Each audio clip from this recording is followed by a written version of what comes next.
تک و الہی اختیار کرو، اللہ تک پہنچنے کا وسیلہ تلاش کرو۔ خطاب ہوا ہے ایمان والوں کو اور تقاضا کیا اللہ نے دو چیزوں کا۔ اب دیکھنا یہ ہے جو خطاب ہوا ہے ایمان والوں کو، یہ ایمان والے کون ہیں؟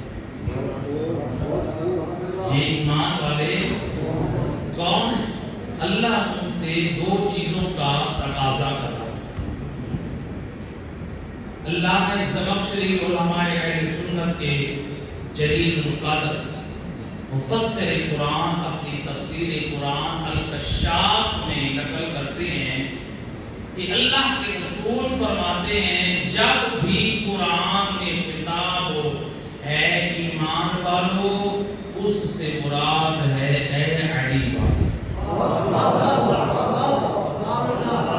اس سے مراد کیا ہے؟ اے علی والو۔ میں کہا کرتا ہوں علی والا خوش نصیب ہے، اللہ نے تجھے اس لائق سمجھا کہ قرآن میں تجھ سے بات۔ گویا اللہ یہ بتانا چاہ رہے جو علی والا نہیں ہے میری اس سے بات ہی نہیں۔ اللہ کی بات اس سے ہے جو علی والا ہے۔ علی والا کیا؟ علی والا، علی والا ہونا اتنا باعظمت ہے۔ روایت ہے کہ امام جعفر صادق علیہ السلام امام کی محفل ہے، ایک شخص آ کر بیٹھا، امام کی محفل میں مختلف لوگ بیٹھتے تھے، کچھ چیک کرنے آتے تھے، کچھ جاننے کے لیے آتے تھے، کچھ سمجھنے کے لیے آتے تھے۔ ایک امام کا حکمدار چاہنے والا امام کی خدمت میں آ کر کہتا ہے فرزند رسول اے وارث جنت امام، میرے حق میں دعا کریں اللہ مجھے جنت میں داخل کرے۔ مجھے کیا کرے؟ جنت میں داخل کرے۔ امام فرماتے ہیں انت فی الجنہ، گھبرا نہیں تو جنت میں۔ کیا فرمایا؟ تو جنت میں ہے۔ اب جو دوسرے لوگ اس محفل میں بیٹھے ہیں وہ لوگ ذرا اپنے آپ میں ہنس رہے ہیں، دیکھو انہوں نے آل محمد کو کیسا پیشوا مانا۔ وہ کہتے ہیں جنت میں نہ جانے کی دعا کرو، اور یہ کہتے ہیں تو جنت میں ہے، اور وہ کہتا ہے مولا میں نے جنت کی چوکھٹ نہیں دیکھی، آپ کہتے ہیں تو جنت میں ہے۔ مجمع حیران بیٹھا ہے۔ امام زبان عصمت سے بول کے منافقین کی ناک کو رگڑنے کے لیے مومن کی عظمت کو بیان کرتے ہوئے فرماتے ہیں من اقر ولایتنا فهو فی الجنہ، جس نے ہم 14 کی ولایت کا اقرار کیا ہے وہ جنت میں۔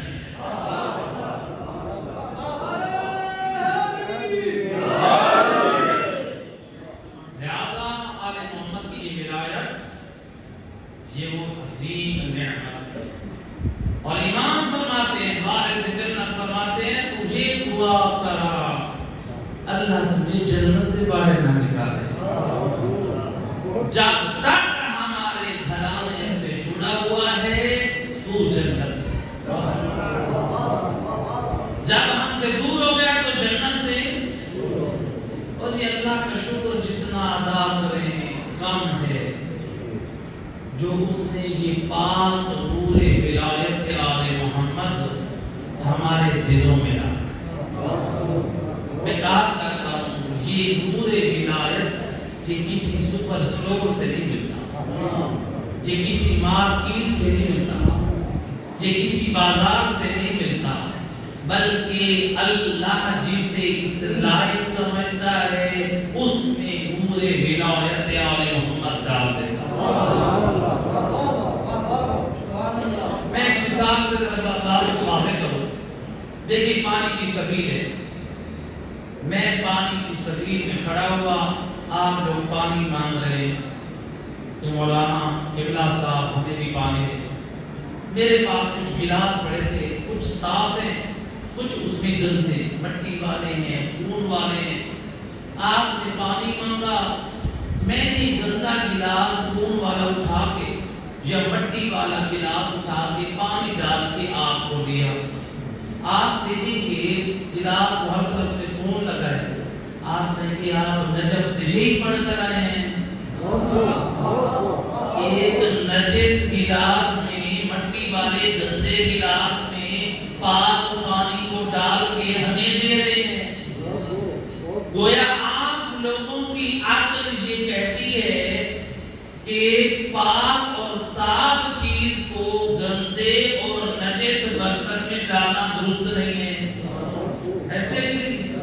جب میری اور آپ کی عقل کہتی ہے ایک پاک اور صاف چیز کو گندے اور نجس برتن میں نہ ڈالیں، تو جو خالق کی عقل ہے وہ کیسے پسند کرے ایک نجس دل میں علی کی ولایت کا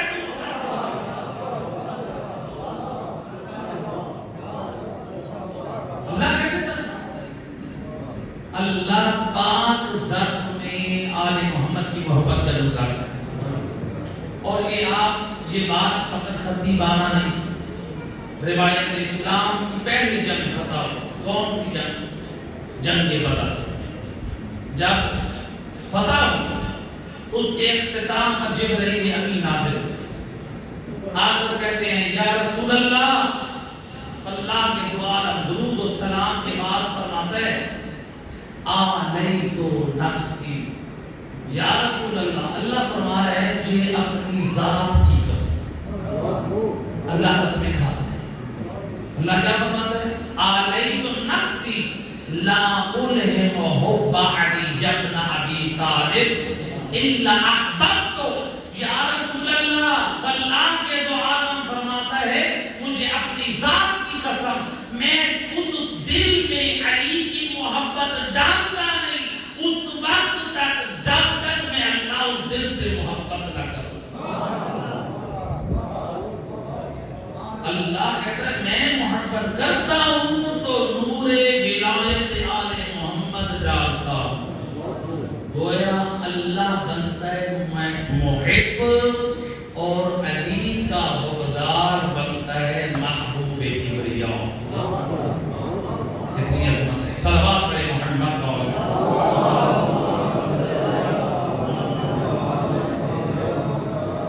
لہذا اللہ قرآن میں کیا فرماتا ہے؟ اے ایمان. خطاب کس کو ہوا؟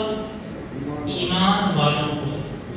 کس چیز کا خطاب ہوا؟ دو چیزوں کا تقاضا کیا. ایک ہے تقوی الہی اختیار کرو، دوسرا ہے اللہ تک پہنچنے کا وسیلہ تلاش کرو.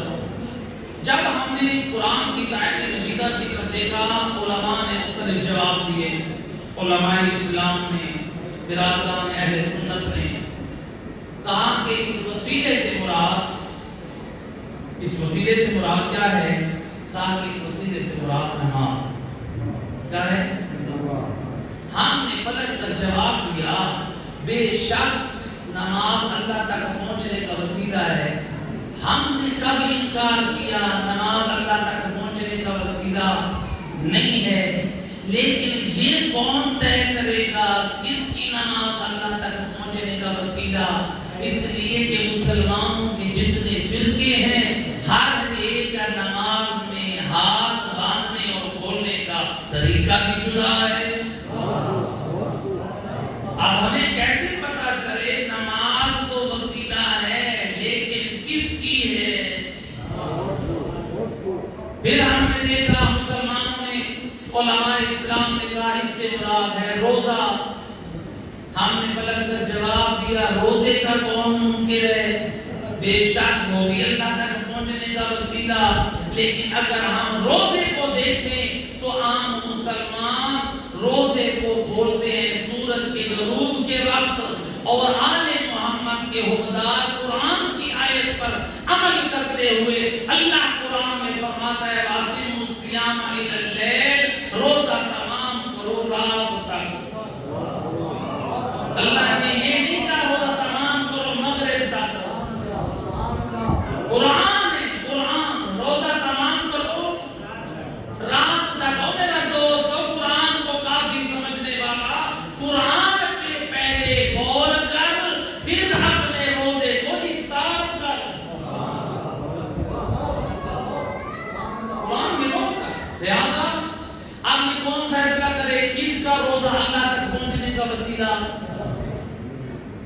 کبھی کہا کہ اس سے مراد جہاد ہے، ہم نے کہا بے شک جہاد، لیکن کیسے پتا چلے؟ کبھی علی نے جہاد کیا تو علی کی ضربت کو ثقلین کی عبادت سے بھاری کہہ دیا، کبھی مسلمان علی کے مقابلے میں آ گئے تو اس کو بھی جہاد کا نام دے دیا۔ اب یہ بتا کون سا جہاد اللہ تک پہنچنے کا وسیلہ؟ علی کا طریقہ یا علی کے مقابلے میں آنے والے کا؟ یہ تو پہلے طے کر جہاد کون سا اللہ تک پہنچنے کا وسیلہ؟ کبھی کہا تو قرآن کی تلاوت اللہ تک پہنچنے کا وسیلہ، ہم نے کہا بے شک تیرا قرآن پڑھنا اور ہے، وارثان قرآن کا پڑھنا اور ہے، سر کٹ جاتا ہے نوک نیزہ پہ قرآن سناتے رہا۔ یہ بتا کس کا قرآن پڑھنا اللہ تک پہنچنے کا وسیلہ؟ مسلمان ایک ایک عبادت شمار کرتے گئے، ہم جواب دیتے گئے، امت کھڑی ہے پھر بھی پریشان، کس کی نماز اللہ تک پہنچنے کا وسیلہ، کس کا روزہ اللہ تک پہنچنے کا وسیلہ، کس کا حج اللہ تک پہنچنے کا وسیلہ، کس کا جہاد اللہ تک پہنچنے کا وسیلہ، کس کی تلاوت قرآن اللہ تک پہنچنے کا وسیلہ؟ اس لیے کہ مسلمانوں کے جتنے فرقے ہیں سب کی عبادت کے انداز بھی جدا ہے۔ اب ہم اس آیت کو سمجھنے کے لیے جائیں گے اس دروازے پر جہاں سے ملا ہے قرآن۔ یا رسول اللہ آپ مشکل کشائی کیجئے، قرآن ملا ہے آپ کے در سے، آپ بتائیں اس وسیلے سے مراد کون ہے؟ توجہ ہے کہ نہیں؟ بھئی آپ سمجھائیں گے اللہ کے رسول نے کیا سمجھایا؟ روایت نقل کی ہے بی بی عائشہ زوج رسول، بی بی عائشہ کہتی ہیں ایک رات کو رسول اللہ میرے گھر سوئے ہوئے تھے، آدھی رات ہوئی، میں نے دیکھا رسول کا بستر خالی ہے، میں پریشان ہوئی، یہ رسول میرا گھر چھوڑ کر کہاں چلے گئے؟ کہتی ہیں میں ایک ایک زوجہ کے دروازے کو کھٹکھٹاتی، اندر سے بی بی نکل کے کہتی ہے تو کیسی زوجہ رسول ہے، اور جو امت کو انصاف سکھانے آیا ہے وہ تیرے ساتھ نہ انصافی کرے؟ ہر بی بی نے جواب دے کر واپس پلٹایا۔ بی بی عائشہ کہتی ہیں میں مسجد نبی میں گئی، رسول نہ بیویوں کے گھر، مسجد کے چاروں کونے دیکھے، نبی کا وجود نہیں ہے، میری پریشانی اور بڑی، نبی نہ گھر میں ہے نہ اللہ کے گھر میں ہے، گئے تو گئے کہاں؟ کہتی ہے مسجد سے آ رہی تھی، اچانک میرے دل میں خیال آیا رسول اللہ کبھی کبھار چھپ کے اللہ کی عبادت گھر کی چھت پہ کرتے ہیں۔ کہاں کرتے ہیں؟ چھت پہ کرتے ہیں۔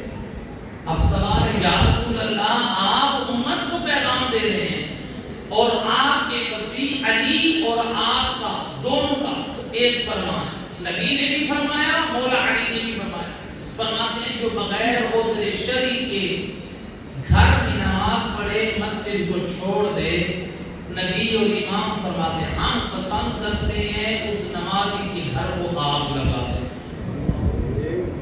جگہ جو مسجد کو چھوڑ کے گھر میں نماز پڑھے اس کے گھر کو کیا کرے؟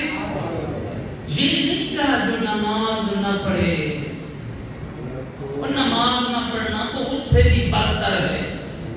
اللہ جو امام مسجد کے چھوڑنے پہ گھر نماز پڑھنے پہ راضی نہیں ہے، وہ نماز کے چھوڑنے پہ ہم پہ کیسے راضی ہو سکتا ہے؟ لہذا یا رسول اللہ آپ امت کو سمجھا رہے ہیں گھر میں نماز نہ پڑھو مسجد میں پڑھو، آپ گھر میں کیوں پڑھتے ہیں؟ آپ کی سیرت تو ہمارے لیے نمونہ عمل ہے۔ اللہ قرآن میں کہہ رہا ہے کہ رسول اللہ کی سیرت تمہارے لیے نمونہ عمل ہے۔ لقم رسول اللہ، تمہارے لیے رسول اللہ کی ذات اسوہ حسنہ ہے۔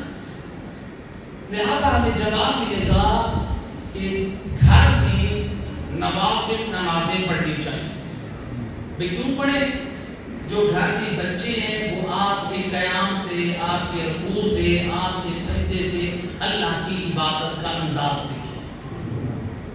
یا رسول اللہ آپ جس گھر میں نماز پڑھ رہے ہیں وہاں تو کوئی بچہ نہیں ہے. یا رسول اللہ آپ جہاں نماز پڑھ رہے ہیں وہاں کوئی بچہ نہیں ہے. بلکہ امت تو کہتی ہے کہ نبی نے جب شادی کی تھی زوجہ رسول سے بی بی عائشہ سے تو وہ ابھی بچی تھی. صلوات پڑھیں محمد وآل محمد.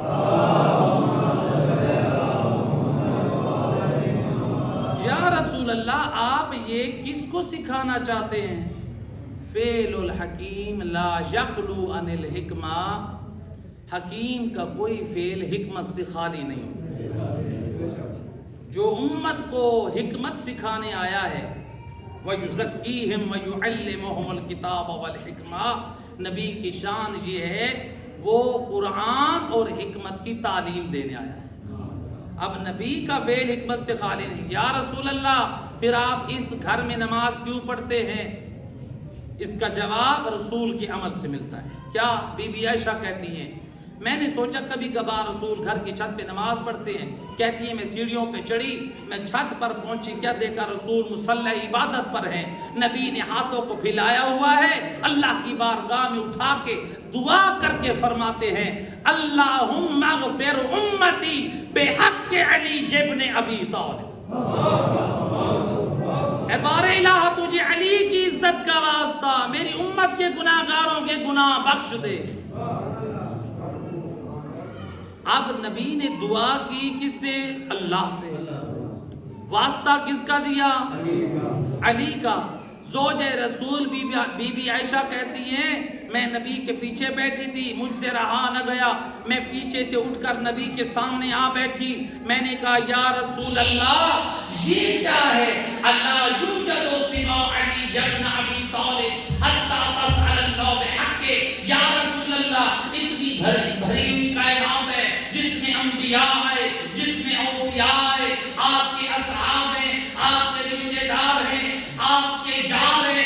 آپ کو اس کائنات میں علی کے علاوہ کوئی نظر نہ آیا. اس کے حق کا واسطہ دے کر دعا کرے. اب نبی خاموش نہ رہے، لسان وحی سے بول کے فرماتے ہیں یا زوجتی انی نظرت من الاولین والآخرین فما وجدت احب الی اللہ سوا علی ابن ابی طالب. اور میری زوجہ سن، میں مصطفیٰ نے نگاہ نبوت سے دیکھا آدم سے لے کر قیامت تک، مجھے اس بھری کائنات میں علی کے علاوہ کوئی محبوب کبریا نظر نہ آیا.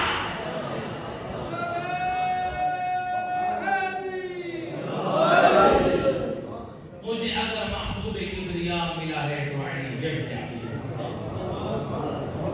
روایت کس نے نقل کی؟ بی بی عائشہ نے. اب معلوم ہوا نبی اس گھر میں نماز کیوں پڑھتے ہیں. گویا جانتے ہیں نبی جتنا امت میری اس زوجہ کی مانے گی کسی اور کی نہیں مانے گی. تو اس زوجہ کی زبانی علی کی محبت و مودت کا پیغام پہنچا دوں. گویا نبی نے بی بی عائشہ کی روایت کے مطابق نبی نے دعا اللہ سے کی، واسطہ علی کو بنایا. نبی کے عمل نے بتایا اللہ تک پہنچنے کا اگر وسیلہ ہے تو ذات علی ابن ابی طالب.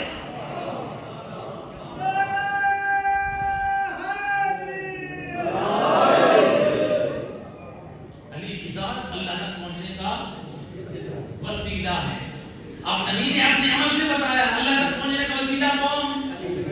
علی ابن ابی طالب. کوئی نبی نے سمجھا دیا. اور دنیا والوں میں مصطفیٰ اللہ سے جب مانگتا ہوں علی کا حق کا واسطہ دے کر مانگتا ہوں. علی ہے اللہ تک پہنچنے کا وسیلہ. تو جب علی کی مودت اور محبت اللہ تک پہنچنے کا وسیلہ، گویا نبی نے سمجھا دیا علی کے راستے میں جو نماز پڑھو گے وہ نماز اللہ تک پہنچنے کا وسیلہ.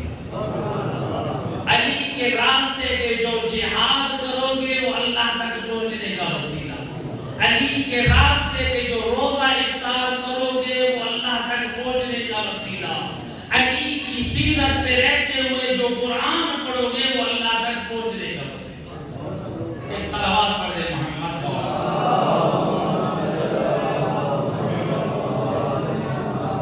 لہذا مولا علی یہ وہ ہستی ہیں جن کا وسیلہ رسول اللہ ہے. اور اللہ نے قرآن میں کیا فرمایا؟ اے ایمان والو تقوی الہ اختیار، اللہ تک پہنچنے کے لیے وسیلہ تلاش کرو. تو جب تک امام حق کی معرفت نہیں ہوگی اس وقت تک انسان تقوی الہی حاصل نہیں کر سکتا. کیونکہ لوگوں نے بہت سارے امام اپنے اپنے بنا لیے. نبی جس در کا تعارف کروا رہے ہیں اس دروازے کا نام ہے علم. تو گویا علی کے دروازے پہ آؤ. اس لیے اللہ کے رسول نے فرمایا انا مدینۃ العلم وعلی بابها، میں ہوں علم کا شہر اور دروازہ ہے علی. لہذا نبی کے علم کی خیرات لینی ہو، نبی کے عقائد لینے ہو، نبی کی فکر لینی ہو، نبی کا اخلاق لینا ہو، نبی کا دین لینا ہو، آ جاؤ دروازہ علی پہ. آج بعض لوگ کہتے ہیں کہ مولا علی کو دروازہ ہے، فلاں صاحب دیوار ہے، فلاں صاحب چھت ہے. کیا ہے؟ چھت ہے. ہم نے کہا آپ کی مان لی، فلاں چھت ہے اور فلاں دیوار ہے. اے علی تیری عظمت کے قربان. نبی نے فرمایا مجھ تک آنے کے لیے دروازے سے آؤ. شریف دروازوں سے آتا ہے، چور دیواروں اور چھتیں پہ آ رہے ہیں.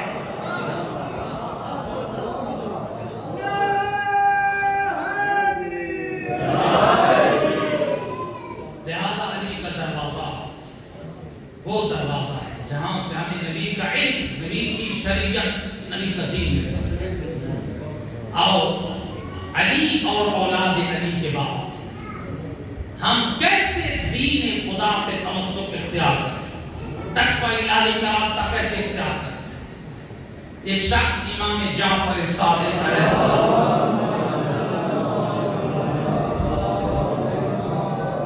آ کر کہتا ہے فرزند رسول مجھے اس بات کی سمجھ نہیں آتی آپ اپنی محفلوں میں یہ سلمان فارسی کا تذکرہ کیوں کرتے ہیں. اس کا انداز اچھا نہ تھا. امام فرماتے خبردار اس کو سلمان فارسی نہ کہے، وہ سلمان محمدی، محمد کا حقیقی غلام ہے، اس کو سلمان محمدی کہے. اور پھر فرماتے ہیں اے سوال کرنے والے پھر سن، میں صادق اول محمد اپنی محفلوں میں سلمان کا تذکرہ جو کرتے ہوئے فخر محسوس کرتا ہوں وہ اس وجہ سے سلمان کے اندر 3 خصوصیات ہیں. کتنی خصوصیات ہیں؟ 3 خصوصیات. حالانکہ ہم تک امام صادق کے ذریعے سے تعلیم پہنچی. نبی نے فرمایا زینوا مجالسکم بذکر علی ابن ابی طالب، اپنی محفلوں کو زینت دینی ہے تو میرے بھائی علی کے ذکر سے. وَإِنَّا ذِكْرُهُ ذِكْرِي، علی کا ذکر میرا ذکر ہے. وَذِكْرِي ذِكْرُ اللَّهِ، مجھ نبی کا ذکر اللہ کا ذکر ہے. وَإِنَّا ذِكْرُهُ ذِكْرِي، علی کا ذکر میرا ذکر ہے. وَذِكْرِي ذِكْرُ اللَّهِ، اور میرا ذکر اللہ کا ذکر ہے. وَذِكْرُ اللَّهِ عبادہ، اور اللہ کا ذکر عبادت ہے. گویا نبی فرمانے علی کے ذکر سے تم مجھ تک پہنچو گے، میرے ذکر سے خدا تک پہنچو گے، اور خدا تک جو پہنچ گیا وہ کامیاب ہو گیا. اب مولا یہ تو آپ کے وسیلے سے یہ تعلیمات ہم تک پہنچی کہ علی کا ذکر کرنا کیا ہے؟ عبادت ہے. لیکن امام اپنی محفلوں میں علی کا ذکر جہاں کرتے ہیں وہاں سلمان محمدی کا ذکر کرتے ہیں. اب اس سلمان کے اندر وہ خصوصیات کیا ہیں جس کی وجہ سے امام اپنے جہاں بابا علی کا ذکر کرتے ہیں وہاں غلام علی کا ذکر کرتے ہیں. علماء کی عظمت پر صلوات ہے.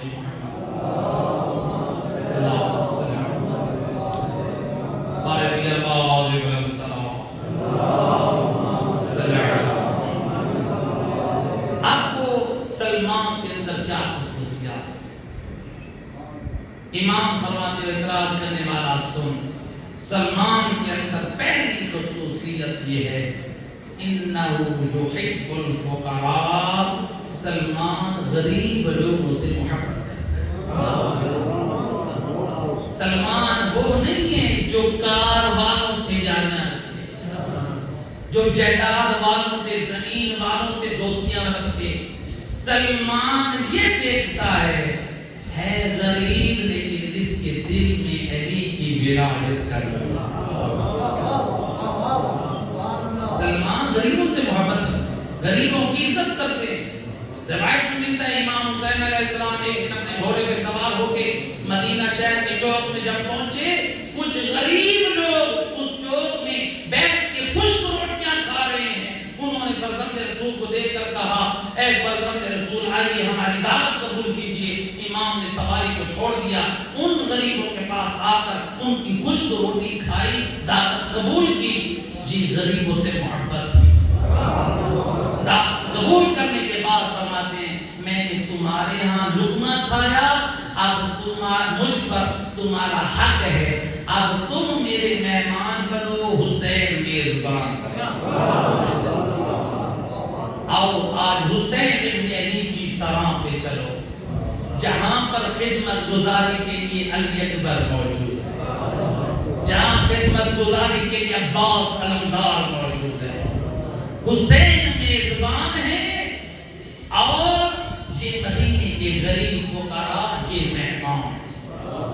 کسی کو علی اکبر پانی پلا رہے, کسی کو عباس پانی پلا رہے, کسی کو قاسم پانی پلا رہے. یہ ہے آل محمد کے گھرانے سے سیکھا ہوا عمل جو سلمان غرباء سے محبت کرتا. ایک صلوات پڑھیں محمد کو.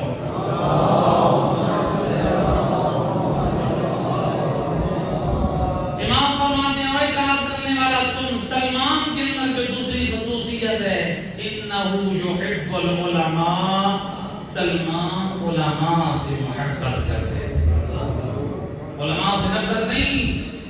یاد رکھ میرا دوست, علماء سے دشمنی رکھے گا تو تیری نسلوں میں جہالت رہے گی.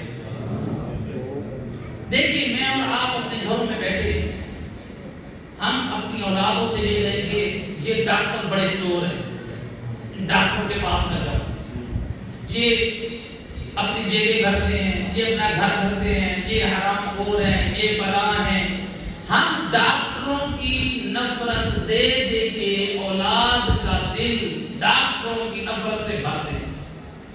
آپ کی اولاد جو بیمار ہو, سخت بیماری میں مبتلا ہو, ہم نے تو ان کے دلوں میں ڈالی نفرت, ڈاکٹروں کے خلاف. اب اپنی ایمان سے بتائیں جو ہماری اولاد ڈاکٹروں کے پاس علاج کے لیے جانا پسند کرے گی, نتیجہ کیا ہوگا؟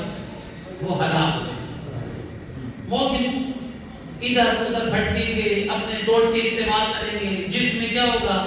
لوگ کہیں گے دیکھو ڈاکٹروں کے پاس نہیں کیا, احمد سب کچھ تھا, ڈاکٹروں کے پاس نہیں کیا, خود علاج کرنے بیٹھ گیا, خود موت کے منہ چلا. اور میرا دوست اگر اپنی نسلوں اور جوانوں اور بچوں کو علماء سے دور رکھے گا, علماء کا نقصان نہیں ہے, تیری نسل بے دین ہو جائے گی, تیری نسل بے ایمان ہو جائے گی. اور اس کو کیسے پتا چلے فقہ امام صادق میں وضو کیسے کرنا ہے اور غسل اس کو کیسے پتا چلے نماز کو باطل کرنے والی چیزیں کون سی ہیں اور وضو کو توڑنے والی چیزیں کون سی ہیں. علماء کے قریب بیٹھ, علماء سے علم دے. یاد رکھ آل محمد کے علم کی خیرات اگر مجھے کوئی دے سکتا ہے وہ علماء دین دے سکتا ہے. علماء کی صحبتوں میں بیٹھے, اس لیے مولا علی کے چاہنے والوں, او مولا علی کے حبداروں, ہدایت کا نور رکھنے والوں، مولا علی مجھے اور آپ کو پیغام دے رہے ہیں، فرماتے ہیں جالس العلماء، او علی والا علماء کی صحبتوں میں بیٹھ، میں علی تجھے 3 سعادتوں کی ضمانت دیتا ہوں۔ مولا کون سی 3 سعادتیں ہیں؟ فرماتے ہیں علماء کی محفلوں میں بیٹھ، یزداد علمک، تیرے علم میں اضافہ ہو۔ مولا علی فرماتے ہیں اگر عالم بننا چاہتا ہے علماء کی صحبت میں بیٹھ۔ گویا امام نے بتا دیا علماء سے دور بھاگے گا تو تیرا شمار جاہلوں میں ہوگا، علماء میں نہیں ہوگا۔ دوسرا امام فرماتے ہیں وَيَحْسُنْ عَدَابُكَ، علی مولا فرمایا علی والا علماء کی محفلوں میں بیٹھ، تیرا اخلاق اچھا ہو۔ علماء کی محفلوں میں بیٹھ کے تو کچھ سیکھے گا، علماء کیسے بات کرتے ہیں، علماء کیسے آداب کا خیال کرتے ہیں۔ علماء کی محفلوں میں بیٹھ، ہر منبر پہ آنے والے کا امام نے نہیں کہا ان کی محفلوں میں بیٹھ، امام فرماتے ہیں عالم کی محفل میں بیٹھ۔ عالم محمد کا دین تجھے ملے گا تو علماء کی محفلوں سے ملے گا۔ صلوات پڑھے محمد۔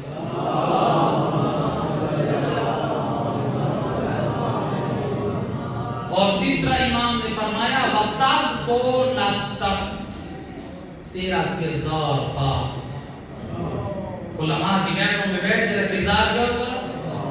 کردار پاک ہوگا۔ خدا گواہ ہے علماء کی محفلوں میں بیٹھنا تو شروع کرے، کتنی علم کی خیرات ملے گی۔ اس لیے اللہ کے رسول فرماتے ہیں جو ایک مسئلہ شرعی معلوم کرنے کے لیے عالم دین کے دروازے پہ جاتا ہے، آواز قدرت آتی ہے یا ملائکتی، اور میرے ملائکہ اس بندے مومن کے بدن پہ جتنے بال ہیں ہر بال کے بدلے ایک حج اور عمرے کا ثواب اس کے نام اعمال میں لکھ دو۔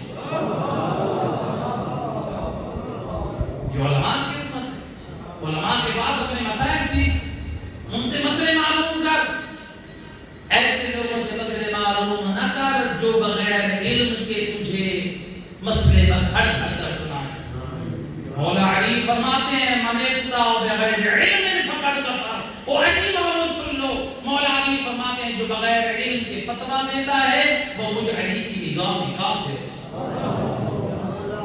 بغیر علم کی جو نجف میں جو مجتہد بیٹھا ہے ایران میں، جو 80 سال 90 سال 70 سال جس کی زندگی آل محمد کے علم کو حاصل کرنے میں خرچ ہو گئی، صرف ہو گئی، وہ مسئلہ تجھے غلط بتاتا ہے، اور جو مدرسے کا جس نے منہ بھی نہیں دیکھا وہ تجھے دین سکھائے گا۔ صلوات پر محمد والے۔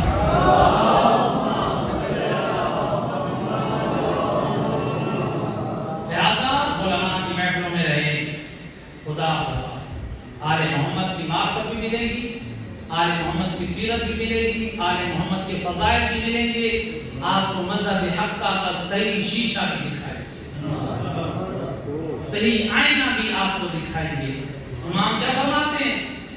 سلمان کی دوسری خصوصیت جو مجھے اس کا ذکر کرنے میں مجبور کرتی ہے، سلمان علماء سے محبت کرتا ہے۔ تیسری چیز امام فرماتے ہیں سلمان اس نے اپنی خواہشات کو علی ابن ابی طالب کی خواہشات پہ قربان کر، علی کی خواہشات پہ اپنی خواہشات کو قربان کر دیا۔ سلمان کہتے ہیں میرا دین یہ ہے جو علی کہے میں وہ کروں، جو میرا دل کہے وہ نہ کروں۔ آج کتنے لوگ ہیں بہت ساری چیزوں کو دین میں داخل کر دیتے ہیں، اور جب ان سے کہا جائے آپ کیوں کرتے ہیں، کہتے ہیں ہمارا دل کہتا ہے۔ اور میرا دوست مجھ اور تجھ پر دل کی ولایت نہیں، علی کی ولایت پر۔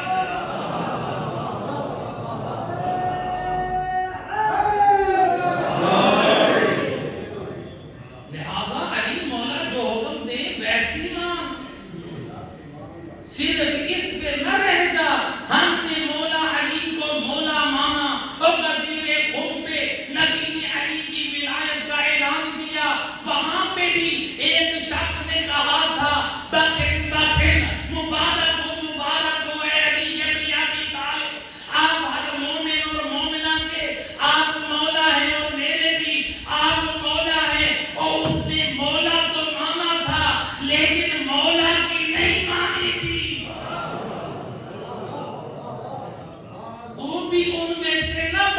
صرف مولا مانے اور مولا کی نہ مانے، مولا بھی مان اور مولا کی بھی تب تو کامیاب۔ امام نے تیسری صفت حضرت سلمان کی کیا بتائی؟ جی علی مولا کی خواہشات پہ سلمان نے اپنی خواہشات کو غور کیا۔ جتنی خصوصیات تھی امام اس کے ذکر سے اس کے ذکر کو اپنی محفلوں میں بسر کرتے ہیں۔ اگر یہ تینوں چیزیں ہمارے اندر آ گئے، غریب لوگوں سے مومنین سے محبت ہے، ان کی حقوق ادا کریں، علماء سے محبت کریں، ان کی محفلوں میں بیٹھ کے دین خدا کو سیکھیں، مولا علی کی مرضی پہ خواہشات پہ اپنی خواہشات کو قربان کر دیں۔ آج ہمارے وقت کا امام پردہ غیبت میں بیٹھ کے بھی ہمارا ذکر کرے، لہذا مولا علی کی خواہشات پہ اپنی خواہشات کو قربان کریں۔ اگر نہیں کریں گے مولا علی کی خواہشات پہ تو پھر ہمیں شیطان مولا علی سے دور کر دے گا۔ وسائل الشیعہ کی روایت، مولا علی کا حبدار، مولا علی کی مودت اور محبت رکھنے والا، ایک دن مولا علی کے ساتھ جا رہے مسجد کوفہ میں، راستے میں شام سے آیا ہوا ایک شخص جو اس حکم حب علی کا دوست تھا کسی زمانے میں، اس کو ملا، اس نے مولا سے کہا مولا آپ مسجد چلیں ذرا میں اپنے دوست سے مل کے آیا۔ امام مسجد گئے، شام سے آیا ہوا شخص کس ارادے سے آیا تھا؟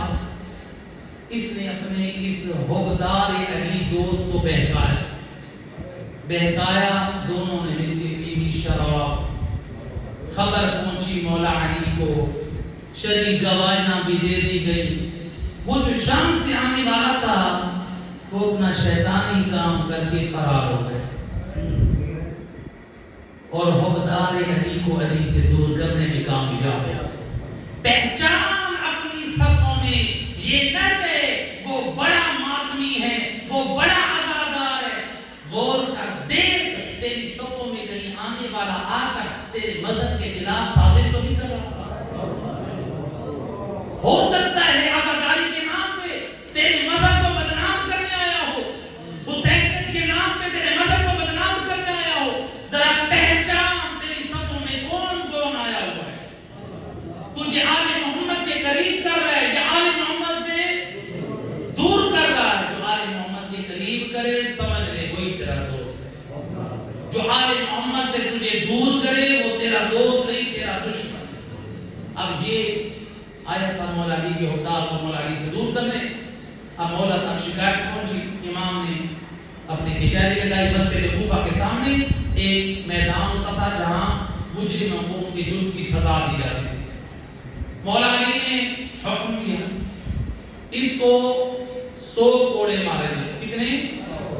100 کوڑے۔ کس لیے؟ شراب پی ہے۔ اس کو جب کوڑے لگ گئے نا، یہ جانتا تھا شرابی کی سزا کیا ہے۔ کہتا ہے مولا شرابی کی سزا ہے 80 کوڑے، یہ آپ نے مجھے 20 کوڑے کیوں مارے؟ زیادہ، یہ 20 کوڑے زیادہ کیوں مارے؟ سزا تھی 80، 20 کیوں زیادہ مارے؟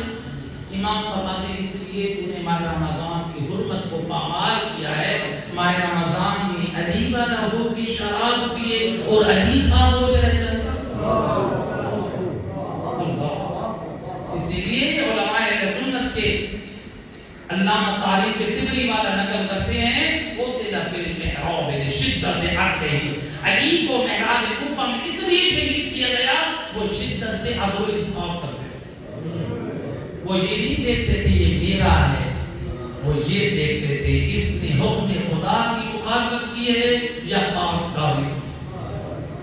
علی حکم خدا کے مطابق فیصلہ کرتے تھے، اپنا اور غیر نہیں دیکھتے تھے۔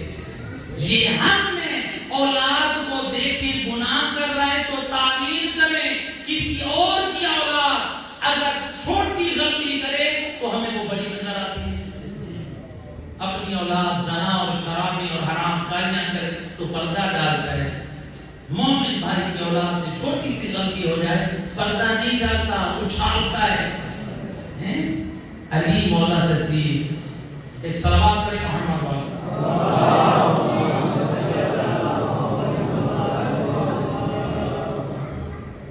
لہذا اب اس نے 100 کوڑے کھا لیے.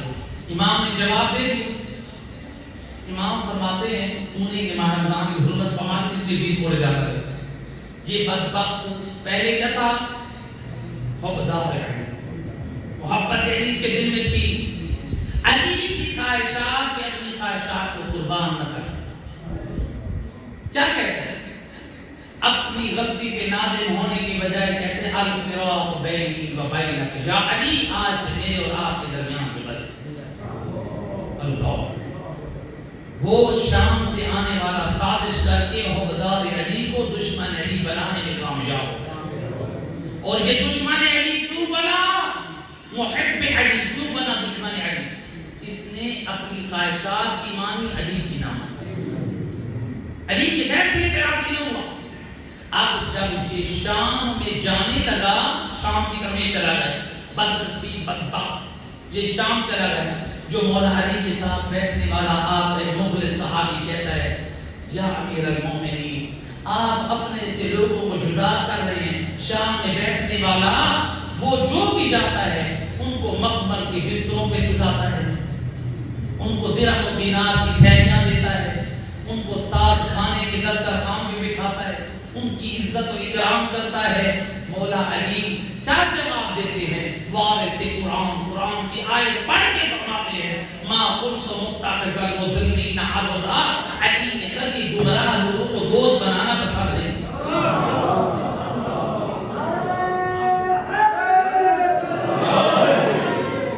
علی کو گمراہ لوگوں کی ضرورت نہیں ہے.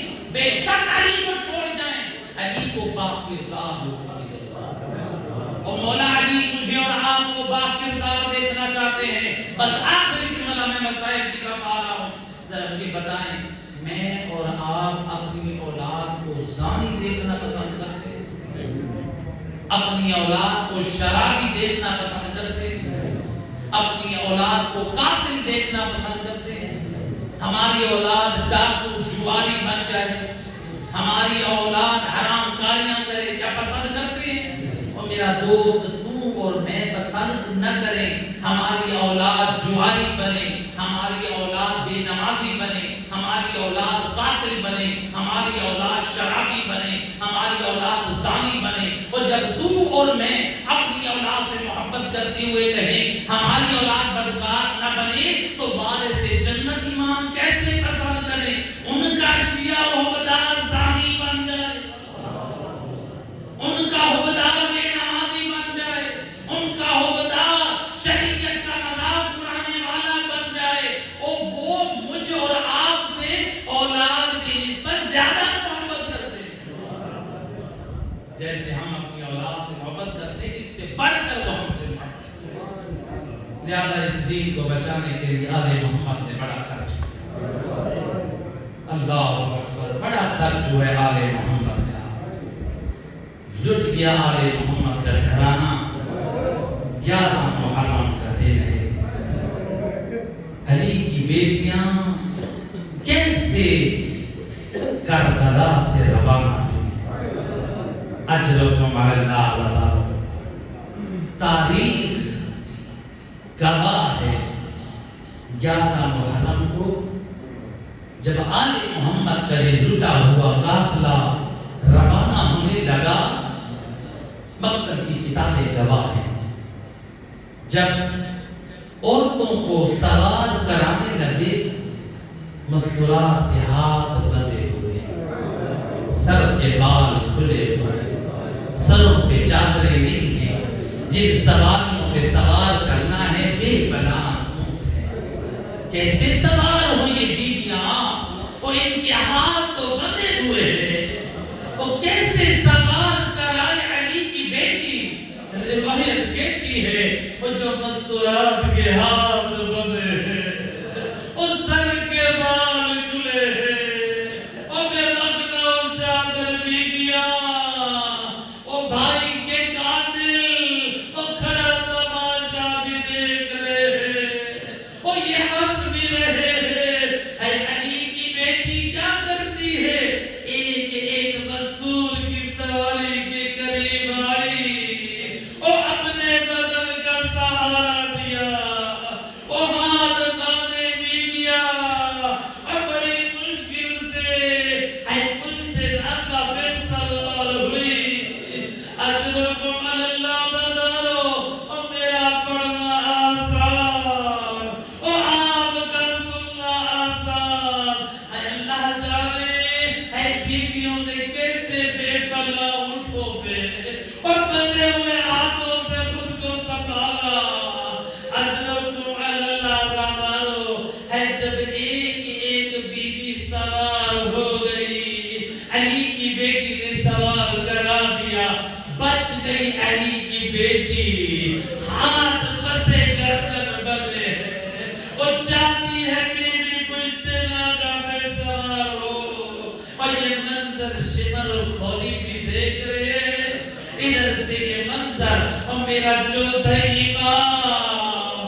پیٹنا شروع کیا، اس ناکہ کے قریب آئے اور جو علی کی بیٹی کی سواری ہے، میرے چوتھے امام نے کیا کیا؟